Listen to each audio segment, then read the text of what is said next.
Hello and welcome back.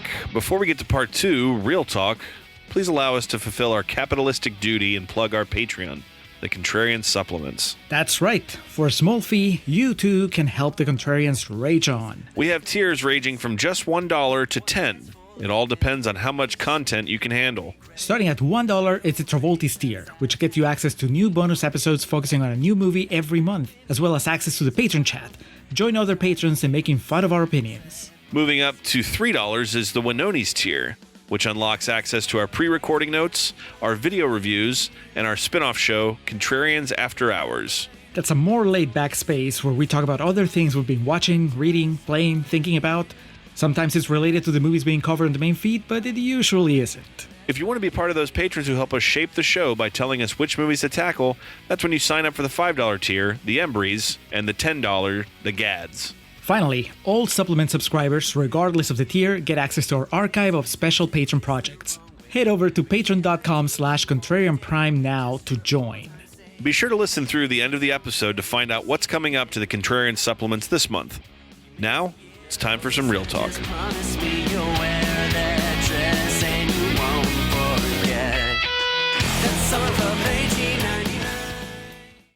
And then the other guy asked to buy her a drink, right as Jason walked up. So she asked that guy, "What happens if I enjoy the drink? What happens then?" And he pretended not to know the answer. So she told him. She asked if they'd play beer pong in that shitty bar with his friends until they headed back to his place at Murray Hill. She asked if they'd have to listen to his roommate fuck Hillary or Emily or whatever her name was till they fell asleep. And she asked him if a year later they'd still be there in that bar. The only difference being that now he feels pressure to get married and have kids because he thinks that that's what she wants. And then in the summers, they would drive up to the shitty Hamptons. To meet his shitty parents. Wondering the entire ride if they think that she was pretty enough. Smart. Wondering the entire ride if they think she's smart enough. All right, Julio, we are back for some Real Talk as it pertains to that awkward moment. The tagline of which is, when you realize getting some means wanting more. Ugh. I mean, I guess it makes sense. At a very basic level. It should have just been There Are No Clean Getaways. To the surprise of no one, released on January 31st of 2014. This was a January release. And what's the appeal here? R-rated Zac Efron comedy? I mean, he would have been the attraction, right? With Miles Teller, because I know he'd been in, what's it called? It's not Planet X. Citizen X. Is it just Weapon X? X? Not Weapon X. Project X. Project X. There you go. Yes. That's the movie where you told me that he plays himself, right? Yeah. Well, his name's like, yeah, I think it is. Like, he's like Miles Teller, but yeah, he's supposed to be like this local legend or whatever. But, okay, so Neighbors had already come out, which was obviously a big hit. Good God. I didn't realize it was that big of a hit. That movie made almost $300 million. So he had a new niche carved out as like an R-rated comedy guy. Efron, not Teller. Efron, correct. Where was old MT? This is pre-COVID, so he wasn't spouting off a bunch of dumb bullshit. Oh, I did realize that he was an anti-vaxxer. God. Yeah. He's living the dream then today. Yeah, no shit. So he had Footloose, Project X. Oh, no, wait. He had the Spectacular Now the year before this. So he was cooking already. And Project X is like this, right? It's like an R-rated comedy. Project X sucks. It's a found footage movie about a party. And Whiplash had just premiered at Sundance before this came out, but it was months before it got a full release. So his name would have been out there. That's pretty funny. All the festival audiences in awe of this kid from Whiplash. And so they go see that awkward moment on the basis of having liked him in Whiplash. Very similarly, Fruitvale Station was the year before this. So, yeah, all these guys were names. Efron still would have been, pulling the biggest rock of the three, but they were all three names at this point. Really, the smallest name was the writer-director. Yeah, pretty much. Dude, I looked him up in our break, and he sadly made one of my most disliked movies of last year, 2 years ago. That movie, Nicolas Cage and Pedro Pascal. Oh, you hated that movie. Yeah, he's the director of that one. So, they can't all be that awkward moment, but I still wish it was better. So where do we begin on this one, Julio? First of all, this was demanded by patron Nerd Revert. We know he liked it for sure. We'll circle back to his review at the end of this, but let's go ahead and start off with the quotes you pulled in reference to other folks that liked it, that comprised that meagering 23% score. Fresh tomatoes from Tomato Meter. Debbie Lynn Elias from Behind the Lens says, although some awkward moments in the third act trip things up a bit with some unnecessary convolutions of story, on the whole, there's nothing awkward about that awkward moment. Debbie managed to put awkward 3 times, to use awkward 3 times in that paragraph. She pretty much had that last line that there's nothing awkward about that awkward moment ready to go, and she just had to figure out how to get there. From the moment that she clicked yes on the invitation to the screening, to the advanced screening for critics, she knew that was going to be it. Ben Sachs from the Chicago Reader says the refreshing thing about this otherwise formulaic romantic comedy is that writer-director Tom Gormican gives the verbal humor some rhythm, shooting many of the dialogue-driven scenes in long takes so they develop pleasing ebb and flow. Alex, is it the dialogue or is it the performances? Or is it both? I'm gonna side more on the performances. The dialogue here, we're not talking about some Scorsese-esque shit, man, or Tarantino, I guess, would to spice it up a little bit. But unless I'm misremembering, was the dialogue something blow away for you, Julio? Sick cock, bro. I hope that was on the page. I hope that wasn't an ad lib from an extra. But for the most part, I mean, I can't remember any lines, right? What I remember is, like we praising Andreas Corner, I remember the chemistry between them and the fact that whatever they were saying felt very genuine. I fear that I may be underselling the script, maybe, because it's a team effort. You need some solid lines, something on the page that helps you get to that chemistry, maybe. But it could also be just that these 3 good actors, really these 6 good actors, the 6 main characters, they have a rapport that's good enough that they can take what was on the page, maybe if it wasn't great, and make it sound like it's very truthful. So I don't know. I guess there's really no way of knowing until you watch it again and maybe pay attention to just the lines themselves. Next, Paul Whittington from the Irish Independent, and no, I will not be doing an Irish accent, says Efron and Poots don't quite work together.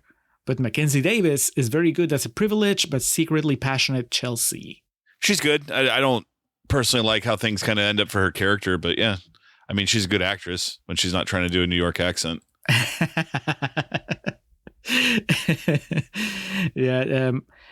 Is it a problem of chemistry between Zac Efron and Imogen Poots, or is it just that the character is not, the Zac Efron character is not worthy? It's not like he missed her dance recital. It's a pretty fucked up thing that happens there. It's also shitty that she tells him that nobody's showing up to her readings and he never shows up. Yeah. It's not hard to take notes about that, especially if I know he's trying to convince himself he doesn't care about her, but men, children. Finally, JD Duran from In Session Film says this has a Llewyn Davis type tone to the film, but it explores. Stop. We're done. All right, I'm sorry. Go ahead. Restart. This has a Llewyn Davis type tone to the film, but it explores mid-20s masculinity in an interesting way that most guys can't relate to. Can you imagine Llewyn Davis hanging out with these 3 idiots? I'm thankful for the gig, but who wrote this? I did. Oh. That's exactly how he would talk to all 3 of them. Do you think he would? Well, I mean, the problem is that as Llewyn, he's older than these guys. So I can't imagine. I guess I have to imagine first a younger Llewyn Davis hanging out with these guys. And then would he be so tortured and so like grumpy that he would immediately capture the attention of everybody else in this movie, in this story? So Mackenzie Davis would go for him. Imogen Poots would go for him. Michael B. Jordan's wife would go for him. He just ends up with all the women in the end. The movie just becomes about watching Lewin pursue these women. Yeah, and breaking their hearts. Making them cry.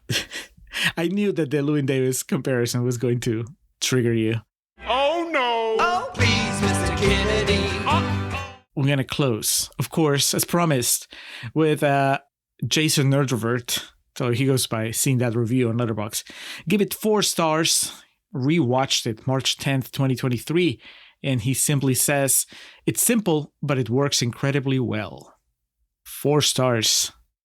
I got love for our boy Jason, but I'm going to disagree to a certain extent. This isn't a bad movie by any stretch. 4 stars is pretty intense, though. I mean, try to think of recent movies where you've just given them 4 stars, knowing that they were not, you're like, it's not a bad movie. It's not a great movie, but fuck it, 4 stars. Because it made me laugh Empire so Records much. has 4.5 stars on my Letterboxd, so there you go. What was you said you referenced your original review. What was that? Oh, man. Mine was also 4 stars back in 2015, July 30th, 2015, 4 stars. And I wrote, wow. I wanted to hate it. I wanted to make fun of it, but it won me over, bro. Well, I guess that's a good place to start. Does that still stand? I think so. I think that there's, it's a different experience when you are no longer going in expecting to make fun of it. Because I didn't remember much about this movie, but I remember liking it. I remember really liking Mackenzie Davis. This was the first time I saw her in anything. And I'm thinking that the 3 guys were funny. So in a way, I set myself up to be slightly disappointed watching it now because, it was the complete opposite of when I watched it the first time. The first time I was like, oh, this movie looked really stupid. And I remember it having a reputation for not being good. So I just sat down to watch it one day expecting the bare minimum. And instead I found myself laughing and I was like, okay, and that's a really good actress and these guys have good chemistry. So I think even though the experience might have been similar, the expectations have made a difference in how I experienced it. But and then it's also, 10 years later, I'm a little older and the world is just a little more tired of this shit, I think, or maybe just people our age. And so, I mean, I was kidding in Contreras Corner in the sense that I was trying to be funny, but there is that sense of, on one hand, I don't want to be hypocritical and say, oh, these 20-something-year-olds, what are they supposed to be? Late 20s, right? Because Michael B. Jordan's a doctor, so... I mean, in my late 20s, I probably behaved like that. And if I didn't behave like that, I was hanging out with people that behave like that and finding them pretty amusing. And so for me to all these years later, turn around and say oh, they shouldn't be saying that or they shouldn't be acting like that or whatever, it's a little hypocritical. It's just more like, I was definitely hamming it up for Contrarian's Corner because I acted like a shithead in my 20s and exactly some of my early 30s as well. So I can't. I never showed like a funeral or anything like that, but I am in no position to cast stones. Yeah, but then it's a tricky territory of what are you reviewing? What are you analyzing? Right? Are you analyzing the behavior of the characters, the movie itself? What is the movie saying about it? And it got me to think about Doug Ellen. The mastermind behind Entourage. And what was that movie we did with David Schwimmer? Oh, fuck. What was that? Judy Greer's in that, right? Yes, Judy Greer. The one where he asked Jason Lee to seduce his fiancée. Yeah, what? Kissing a Fool. Kissing a Fool. Yes. So that movie, we watched it. We talked about it on the show. It felt like a movie written by a dude, and more specifically, it felt like a movie written and directed by the dude that will go on to create Entourage, or who had already created Entourage. That movie, by the way, has a higher Rotten Tomato score than That Awkward Moment, which shows the idiocy of the system. Yes. Doug Ellen using that Entourage money to just buy fresh tomatoes and the tomato meter. So there's levels to this, because I think this movie, that awkward moment, is smarter than Kissing a Fool. Just to take a very easy example of that type of movie, the bro movie, right? Where, we're just gonna get laid and we're gonna treat women like objects to different degrees. Again, like I think that the kids in this movie, kids in their late 20s, are much better people than the idiots in Kissing a Fool. But it is still that same mentality. And at the end, is like, what is the end game? What does the movie tell you, right? And I think that this movie shows you that for all their talk and how crass they can be, and how dismissive they can be of other people's feelings, in the end, the whole point of the movie is that they learn to be better people. Mm-hmm. And so that's the whole point. You have to watch the movie to get to the point. I can see how somebody would watch it, somebody who has no affiliation, no care for any of the actors involved. They're just going into this cold, and they watch it, and maybe after the first 20 minutes they turn it off because they're like, I can't stand these guys. They're not as funny as they think they are, and they're just gross and so on. I was like, I didn't have the problem. I found them really funny. So even when I was shaking my head at things that they were saying or things that they were doing, I was like, they're making me laugh. They seem to be having a really good time. They seem like, they're friends, which really was one of the things that was driving the movie for me. Chemistry was definitely that I wasn't hamming up. It was very believable. In between all of them, because it wasn't just the main trio, but also Mackenzie Davis, I think, fit really well in that group. Yeah, she's great. And then they have that sequence where Imogen Poots comes to hang out with the boys, and it's just a montage of them drinking and playing video games or whatever. And she seems to fit in well also. So I think that's, the magic trick. One of the problems with Kissing a Fool. And I should stop doing what we're making fun of in Contrarian's Corner, those critics that kept bringing up other movies. But just to close the loop on Kissing a Fool, that was another problem, that the chemistry wasn't there between Schwimmer and that actress, they had playing the main love interest, and Jason Lee and that actress. And so, you have to have every element work together in order to make some of these things, I think, sometimes more enjoyable than they could be or that they should be. So I think I want to say, I don't know, man, not to jump all the way to the end with my score, but I think it might go down a little bit. It's not going up, but I could see how it could stay the same, if I keep talking about it and thinking about the things that really work in this movie and how much it made me laugh. I laughed a lot. It sounds like I think that I laughed more than you did watching this. You had your big laugh when Miles Teller got run over. And that was huge. I was like, holy shit. Like that got me really good. That's such a, like an elf. He gets hit by the car, and like, that's like tantamount at this point in my life to someone getting kicked in the nuts. Like, I'm going to laugh every time, especially if it's played off well, like it is here. It's like the split second you can think something can go wrong when you see him running in the intersection. He just boom gets hit by the car. It's so good. I think that was in the trailer. I don't remember. Yeah, that's good thing I didn't remember it. I think maybe you don't see him get hit by a car, but that shot of Zac Efron after the hit, where he goes, bro, and he runs off camera, that was on the trailer. I remember that. My big laugh moment, I mean, I had a few, but the one that completely caught me was when he shows up to the party with the dildo, with the strap on hanging. Oh, it's so brutal, man. Rock out. My cock out. It's not my real cock, though. Clearly. Yeah. And like I said, Contrarian's Corner, sick cock man. I was like, that's awesome. That entire sequence is really funny, and I laughed a lot through this, and so that definitely helps. The bits of the plot that didn't quite work. Like, I agree with you. Zac Efron didn't deserve Imogen Poots. This is a classic case of miscommunication. It's just a classic. Miles Teller, he is kind of someone who definitely has had some controversy over the past few years, and we've discussed him at length, specifically on our Whiplash episode. This is obviously a much different performance in this, but I find the character he does here, which he has done in several other movies, pretty effortless. Like I said, this was after The Spectacular Now, so which, if you've listened to me discuss that movie, you know I'd find his performance heartbreaking, and I mean that in a complimentary way. But here it comes across pretty easy for him. You know, the biggest compliment I can give it is that when the movie started, I thought that he was going to be the character that was going to get on my nerves. And I can't believe I forgot to mention it in Contreras Corner, because I was going to say Miles Teller is playing Jonah Hill, because he's doing the Jonah Hill character, right? Like he's out of the three, he's the loudest, the most obnoxious, the most fast talking. Yes. Yeah. And, you know, he's really full of himself and so on.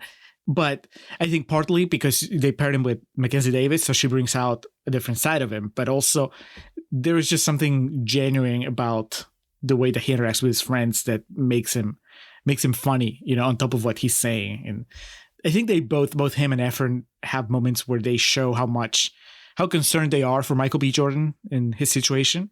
And that also, I think, you know, softens the edges, because they're like, oh yeah, he's an asshole and he may be self-centered, but they're friends, right? And they care. Like they have that going back to that scene where Imogen Poots shows up uninvited to their boys' night, and both Miles Teller and Michael B. Jordan are against her showing up. But of course, I knew that she was going to show up and she was going to win them over because she's so cool, and that's just what you expect in this movie. But the transition from seeing Miles Teller be so against it and then be very believably be really happy that she was there and trying to tell her that no, she needs to stay when she's trying to leave and all that. I mean, that's like good acting. That's like effortless, you know, or at least it seems effortless in the way that he just made this guy that shouldn't be that likable. He makes him likable because he's just charismatic, or he can be charismatic. So yeah, he's great. I mean, I still haven't seen The Spectacular Now, but I've seen Miles Teller in other movies. I don't think he's a bad actor in those movies, but there's times where he just hasn't worked that well for me. Speaking of Jonah Hill, what's it called? War Dogs? Yeah, I've never seen that, but I remember like you just like railing on that when it came out. Yeah, that's not necessarily a Miles Teller problem. That's just like a whole movie problem. But that's a movie where, you know, I just didn't think that he was charming. He's charming here. It's not going to talk about Xbox. I'm going to be sitting here being like, oh, I have to fart, but maybe I can't right now. She better have some hot friends. Open the door. I don't care. I'm getting wasted. Michael B. Jordan, obviously a good actor. Like I said, this would have been after Fruitvale Station, so it was already known kind of what he was capable of from an acting perspective. Really sympathetic in this. We were joking about it in Contrarian's Corner, but it is true. He's obviously the nice guy of the bunch and has kind of the hardest road paved for him in this movie. I guess he gets some resolution in the end. It's just kind of sad, you know, that he tries to make it work with his wife and he doesn't. But I guess that's real life. Yeah, and honestly, I probably would have had more of an issue with it if they'd gotten back together. That's fair. Yeah, because he was wronged. That was the whole thing. Yeah. Yeah, I'm sure you can tell the story in a different way in which you actually want them to get back together, right? But that's a pretty hard opening when the first time that you meet his wife, she's sitting there with her divorce lawyer, who also happens to be the man that she's cheating with. So you got to work really hard to make that character, to redeem that character. And I didn't think that the movie was doing it. And that's why I was hoping that we were going to end up, it's like, we know that this relationship is going nowhere, so it's just about him learning it, and then, you know, he figures it out by the end. It's rough, but I think he sells it. Like we praise him in Contreras Corner, and it's true. Like that scene where he blows up at her and comes to terms with the fact that they're just having fun, and he nails it. Would you say it's a thankless role? Because out of the three, he's obviously the one that he doesn't get to do that much funny stuff. Even though his dick is orange, apparently for most of the seems. I imagine some test screening where they're like, "Yeah, but Michael B. Jordan didn't have anything funny happen to him," and then they're like, "All right, get him back. We got to do something. What if his dick turns a color? Yeah, that's the ticket." But how do we do that? Well, what if he's masturbating? He uses bronzer. Yeah. Yeah, thankless would be a good way to describe it. He gives it his all, but yeah, his character, kind of like the girl, the way she responds at the end when he finally calls her, it's like, finally. And then We don't even get to see him on a date. Yeah, we just see him in a good mood. We just see that he's happy at the end. Yeah. So that final sequence, Alex, the thing with that was another moment where I laughed. Zac Efron hijacking the reading, and a little bit what you said in Contreras Corner when the author goes, he says, there's a tough act to follow, and the actor says, well, don't. I didn't see that coming. And I mean, it is formulaic, like everybody has been calling it. Like the negative quotes and the positive quotes have called out that this movie is formulaic. But when you make it work, I mean, it's just chef's kiss. The fact that he does this, the thing that he pretends to read is a callback to when he met Imogen Poots. And towards the end of it, she starts participating. Yeah. And the people don't really know what's going on, like the audience. Yeah. And when he's done, people applaud. This shit would drive me crazy. It would make me angry. It would make me cringe if it wasn't done well. But they do it well. Like they're performing. They have the close-ups on Efron, and he's getting teary-eyed. And then you cut back, and there's a close-up of Imogen Poots. And like I said, she has a single tear. And then I don't know if you caught it, but when Efron is done reading and he turns around to leave, in the background, Miles Teller raises his fist. I didn't see that. That's good. So I made a kind of quick joke in the first referencing a Trans Corner when everything's coming to a head at Thanksgiving, comparing it to a movie that you and I famously passionately dislike in Crazy Stupid Love. So just for the sake of like discussion and argument here, what would you say is different about this than that? Because we've talked about the famous scene in that movie where all these lies and misunderstandings come to a head. I think we've used the word embarrassing to describe it. And I'm just, for the sake of argument, what separates this from that? I think that the reason it's embarrassing in Crazy Stupid Love is, well, for one, it's just not funny, right? That's one of the problems. Really not. It's not funny. And on top of it not being funny, or maybe because it's not funny, it's more apparent how divorced from reality that whole scene is. Like the way that they have to, it's so contrived, everything that happens for everybody to come together at that moment. So many ridiculous things have to have happened. By the time the Zodiac Killer shows up, because he's the dad, right? Of the Arthur Lee Ashe. Yeah. Yes. I remember being done. And then I hate how, what the problem is? I think that movie has moments. Yes. But specifically, that movie has some scenes where I think they really nail the tone. The relationship between Ryan Gosling and Steve Carell, it's something that I buy in that movie, and it feels real. And that goes out the window in that scene. It's just a cartoon. And, that I was just about to say one of the moments I hate in that really long sequence. There's another thing, it goes on forever, is that Ryan Gosling punches the Zodiac Killer, right? He punches Kevin Bacon. Punches Kevin Bacon, yeah. But it's Ryan Gosling sees Kevin Bacon, and then he turns and asks somebody, it might have been Emma Stone. He's like, is that the guy? And then he goes and, does this little walk that looks like a cartoon, and then goes and punches Kevin Bacon. I'm like, what is happening? This doesn't feel like real people anymore. So by comparison, in this movie, everything they do is 100% in line with the way they've been acting the movie, the entire movie. And they don't go over the top. It's just the way they've been always, right? Of course, Miles Teller and Mackenzie Davis would be having sex in the shower. And when Efron sees them, he doesn't like freak out. He just has this shock, moment. But then because of the way that Mackenzie Davis has been asking Miles Teller if he stole his friends, we know that she's going to react negatively once Zac Efron admits that he doesn't know that they've been dating. And so everything, I think, it's just constructed in a way that doesn't feel out of place. That's the problem. The Crazy Stupid Love thing feels so out of place with what had been happening in the movie before. And, we brought it up before because I think that this is just something that happens in this type of movie, that the whole everything comes to a head and things go bad at the end of the second act. That Lindsay Lohan movie, the Christmas one that we did, I guess, last year. Remember, like they have the Christmas party where everything comes to light, And I want to say we also reference Crazy Stupid Love because it's the same thing. It's just like a whole bunch of characters and a whole lot of like confusion that comes to a head. And in that movie, it also worked. It was like really funny. It was one of the funniest things, one of the funniest sequences in the movie because the characters, like all the revelations and the reactions were in line with the way that they'd been the rest of the movie. Here, I mean, it's just funny that of course, Miles Teller is going to be walking around with just a towel covering him. Yeah. While his buddies are there, trying to have a serious conversation. And I also laugh when it's all over. Zac Efron opens the door and everybody's waiting for them outside the door.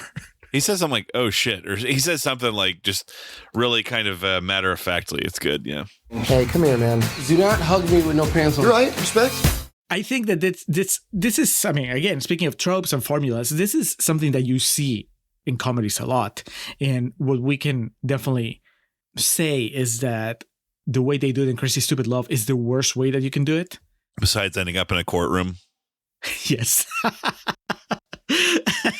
Dude, what was the Bogdanovich movie that ends in the courtroom? I didn't like it, but you did. What's Up, Doc? Yeah. Remember, that's the same thing. It's the same thing. You get to the courtroom and then everybody's explaining the plot and everything comes to a head. I forget you didn't like that. Great movie. I wish I liked it, Alex. We've gone over this. It's better than Crazy Stupid Love, of course. We said that a lot during the Bogdanov film series. I could break down the problems with Crazy Stupid Love more if I watched it again, but I'm not going to. So I have to go with my memory of how it was. But it's very vivid because I just remember how much it annoyed me. And I've seen that, a couple times before or a couple times since. I remember catching it on cable and just watching that sequence just to see if it was as bad as I remembered. And it was. That's not how you do it. This is how you do it. And also in this movie, it's a lot shorter. It's a lot more concentrated. Like everything happens, but they don't keep dragging the joke out, right? And I'm making a case for, why is this different? And, some of the writing aspects I don't particularly care for or didn't work for me. It's not that I don't care. This movie is 90 minutes long. It's a romantic comedy where almost from the second it starts, you know how it's going to end. And so there's nothing in this that ropes me in and then abandons what I think it's going to be. This is a perfectly serviceable movie. And unlike Crazy Stupid Love or other movies you and I could come up with that do what I'm talking about, that sell you that it's something it's not, and then just kind of becomes, fucking a cartoon at the end, like we're saying here. This movie's fine, man. I could never understand how someone could like hate a movie like this because at no point is it not what it sells you. You know what I mean? And I would compliment it because the acting is actually a kind of level above what you typically get in movies like this. That Mackenzie Davis is pretty sharp, man. Do we know why she's not in other things? She gets that Terminator franchise money, so. She was the last hero to kill a Terminator. So, she's got that. She's I've seen her in other movies. She was in Jason Reitman movie that I didn't like very much, but she was great in it. What's it called? Tully? Oh, that's the Charlize Theron one, right? With Patton Oswalt? Yeah. No. The one with Patton Oswalt is Young Adult.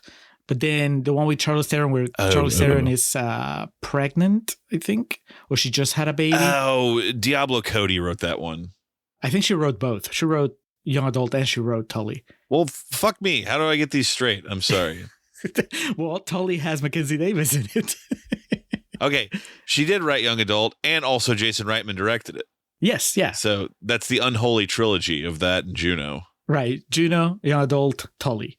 Mackenzie Davis shows up in Tully. She's the nanny, this woman that's going to help Charlize Theron with the baby. She's great. The movie's not. And then she's in The Martian. She's a supporting role in The Martian, which when she showed up in The Martian, I was like, hey, it's Mackenzie Davis. It was from that awkward moment. Really excited.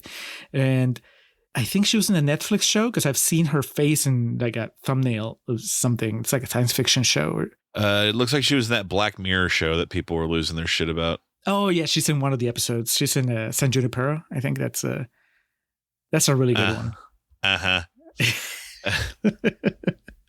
Happiest season. Yes. Fun movie. She's really good in that. And then it looks like most recently she was in a movie with James McAvoy.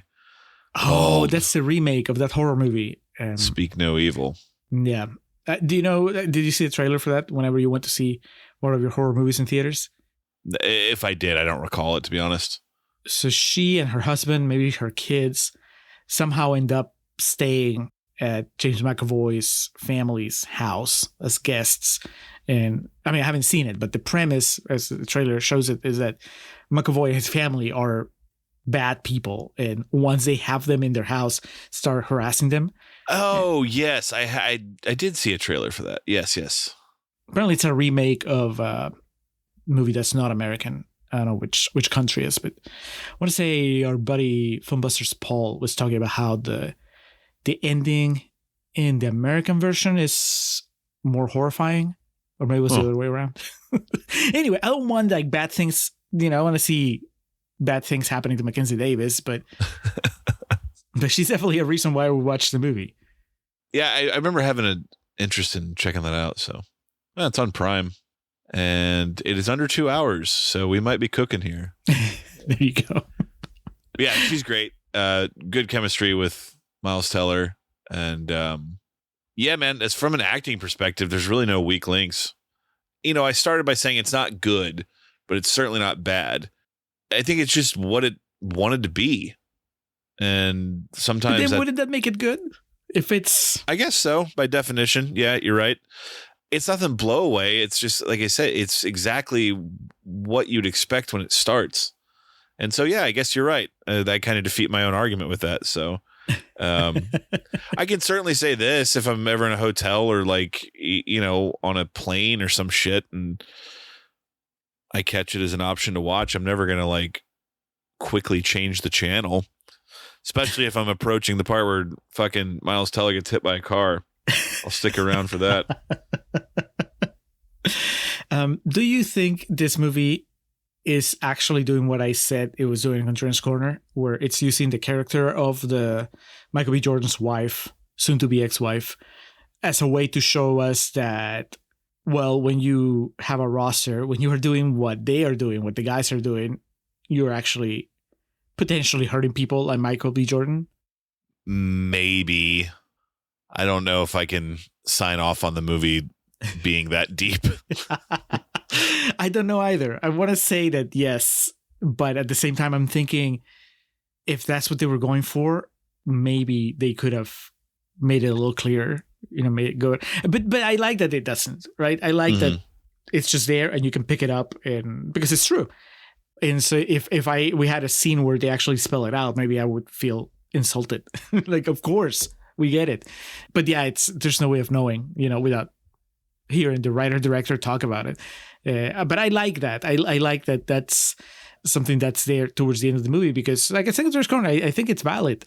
You feel bad for Michael B. Jordan, but that's kind of like how, the girl that Zac Efron hooks up with throughout the movie, the one that's his booty call that he doesn't want anything serious with, right? We don't get to see her subplot. We don't get to see her Michael Jordan side of the story. She just goes home and cries and eats ice cream while she thinks of Zac Efron, but it's happening. I get it. Yeah. Who wouldn't? Where's this going then? I think you're I think you're amazing. I think you're an amazing girl.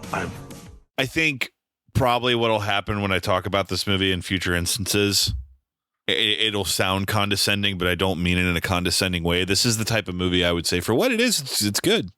Or for what it is, it's perfectly fine. I would say something like that. And so, yeah, I can't co-sign on this 4-star nonsense that our wonderful patron and apparently you were peddling. But dude, it's what I say, 90 minutes. You got to try hard to make me really dislike a movie that's 90 minutes long. I laughed. I enjoyed some of the acting. There's some music in it I recognize that I kind of was tapping my foot to. So, yeah, I would say, I know I led off with it's not good, but through the course of this discussion, I'm like, well, if it achieves what it wants to, then in some regard, that makes it good. So, yeah, I've vetted my feelings as we've gone through this process, and it's a perfectly serviceable movie here. Probably fun to make too. Yeah, they all seem like they're having a good time. Can you imagine if it isn't? If you look at the behind the scenes footage and it's all like everybody's tense and the director's like a huge asshole. There's like a carbon copy of the I Heart Huckabees meltdown that David O. Russell had with Lily Tomlin. Who's getting yelled at? Michael B. Jordan? No, I don't think he would take that. No. Miles Teller. Yeah. All right, I get it. I understand. And also to finish my point there, Julio, one thing that needs to be called out here is that movies like this are not being made and put out in movie theaters anymore. So I immediately had a nostalgia for not only 10 years ago, but a movie I had no attachment to. I guess the quickest thing I would compare it to, I don't think this is as good as No Hard Feelings, but I think we're much better off when we're making movies like No Hard Feelings or like That Awkward Moment, and they're getting theater releases. And anyway, I'm not going to, it used to be better 2014, but I can just tell you that it's apparent how much things have kind of changed since then in a depressing way. Man, you had to throw that grenade there. I mean, patrons know that I'm not as high on No Hard Feelings as you are. So I think this movie made me laugh more. No Hard Feelings, once it got up in its feelings, it wasn't as funny. So did you give a score, Alex? Or did you only say that it wasn't as funny as No Hard Feelings? I didn't give a score. I said I came around to a bit more of a positive position than I started at. So I think a C plus, maybe upon reviewing or on a good day, a B minus. But I think we'll stick with a C plus for right now. This would be a 3-star fare for me. I think I'm going down to 3.5 because it makes me laugh, but there is just something about not being fully invested in some of the love stories, right? I'm fully invested in Mackenzie Davis and Miles Teller. I am just waiting for Michael B. Jordan to wake up. And I definitely think that Zac Efron needed to try harder with Imogen Poots. And I think that for a romantic comedy, I should be invested more. And I find him funny, but I guess in the end, I don't find Zac Efron that lovable in this movie. And maybe that is, the bigger problem. I'm fine laughing at him, laughing with him. But like I said at the beginning, I think I'm older now and I kind of want my protagonists to treat the people they claim to love a little better. And so my standards are a little higher in a romantic comedy. If you really want to tell me that this dude's a Prince Charming, even if it's a Prince Charming that needs to be reformed, I'm like, all right, but you need to do better, And this is like, this is not, what was the 90s or whatever. This is 2014. Yeah. So we should know better. The thought of comparing you to Doug Ellen and Entourage and Kissing a Fool shouldn't be crossing my mind when I'm watching the movie. So 3.5, fully admitting that I laughed a lot and I think that the performances are really good. So Jason, just half a star less than you. Hopefully you don't begrudge that to either of us. Yeah. A good pick and just an easy come down, especially after our summer project as well. So a really good transitional movie that I'm pretty sure will be referenced again at some point in the history of this show.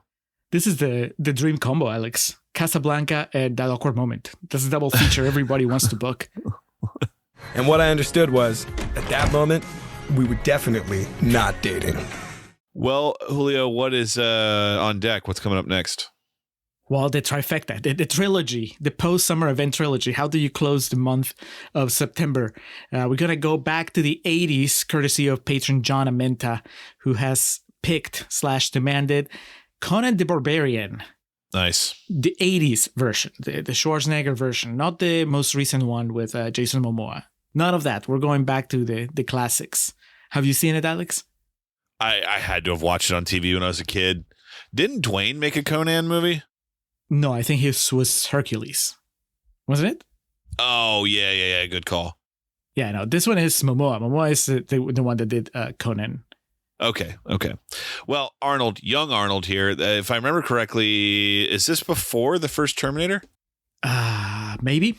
Yeah, this is 1982, and the first Terminator, I believe, was 84. This is before he got to his head, Alex. When he was humble. So, this is the one Jimmy Cameron was watching and said, I can do something with this. Yeah, let's do it. All right. Conan the Barbarian is fresh, so we're going to be picking it apart in Concerns Corner. Watch it, come back for that. And then for patrons, our bonus episode is the Matt Damon, Edward Norton team up, Rounders.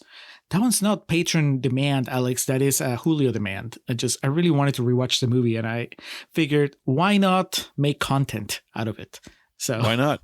You said you hadn't seen it, right? So that makes it even better. As far as video reviews, we're doing another dual video review, another Jason pick. This is The Last Showgirl. I'm going to keep, hopefully, singing the praises of one Pamela Anderson. We just talked about the latest Naked Gun in an After Hours recently. And then, speaking of After Hours, Alex, what are you bringing to Contrarians After Hours this time?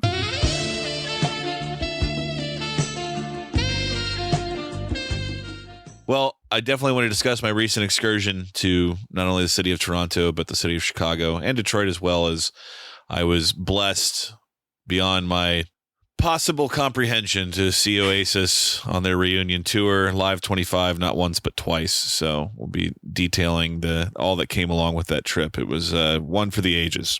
I wouldn't have it any other way. If you look at the spreadsheet, I already written Oasis, ? On my end, I watched the latest Darren Aronofsky movie, Caught Stealing, and I also watched the latest Spike Lee, Highest to Lowest. The Spike Lee one is a remake of a Kurosawa movie that I'd seen, and the Aronofsky movie is just this is my pitch, Alex. Imagine Darren Aronofsky trying to do an early Guy Ritchie movie. That's what this is. My God. I know. Does it work? I'll tell you in the after hours. So if any of that sounds interesting, check out our Patreon, patreon.com/contrarianprime. And now, Alex, let's get out of here. So. Sick cock, man.